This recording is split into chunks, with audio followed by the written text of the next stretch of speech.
Why don't you tell us about Kratom? Yeah, I made a documentary about it in the second Yeah. season of my show, and um, it's a very, very, very politicized plant. Almost more than any other plant that I can think of.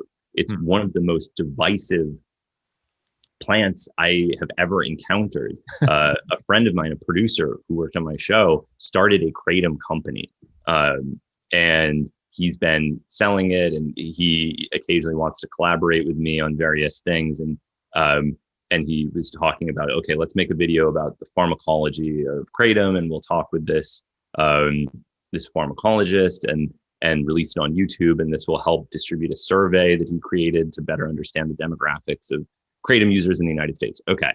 So I released this thing, and it's just like nothing that we said was, as far as I'm concerned, even remotely controversial. But even acknowledging that it's an opioid is controversial. Even acknowledging skeletal facts about its pharmacology have been politicized. So there are people that will say it's not an opioid. Well, it is an opioid. That's a fact. Well, define that. Define opioid.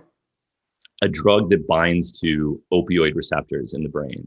Okay. Yeah. Or anywhere in the body, but in the brain is what people care about. Okay. And more specifically, the mu opioid receptor, which is the subtype of opioid receptor that is implicated in the euphoric reinforcing properties of opioids. Okay. So it may be different from other opioids in that it has a reduced propensity to cause addiction and respiratory depression. That is clear, but it is an opioid nonetheless. And so there is a popular kratom subreddit, r/kratom. You are not allowed to post anything in r/kratom that says that kratom is an opioid, or it gets deleted. What? Then, yes, yeah, seriously, yeah. Then you have a different competing subreddit, r/quitting kratom. And r/quitting kratom is dedicated to hating the plant, and anything about its lack of addiction potential or its therapeutic properties is also not on the table for discussion. And so then a third kratom subreddit emerged, which is r/kratom with two M's. And this is supposed to be the one where you're able to honestly discuss all dimensions of the plant. But just to see that the two major places for discussion of this plant on the internet are so polarized that on one side of each, you can't say fundamental things about the plant, positive or negative, respectively, is kind of mind-boggling to me. You don't even encounter something like that with cannabis. So, yeah. Okay, so what the fuck? Why is this politicized?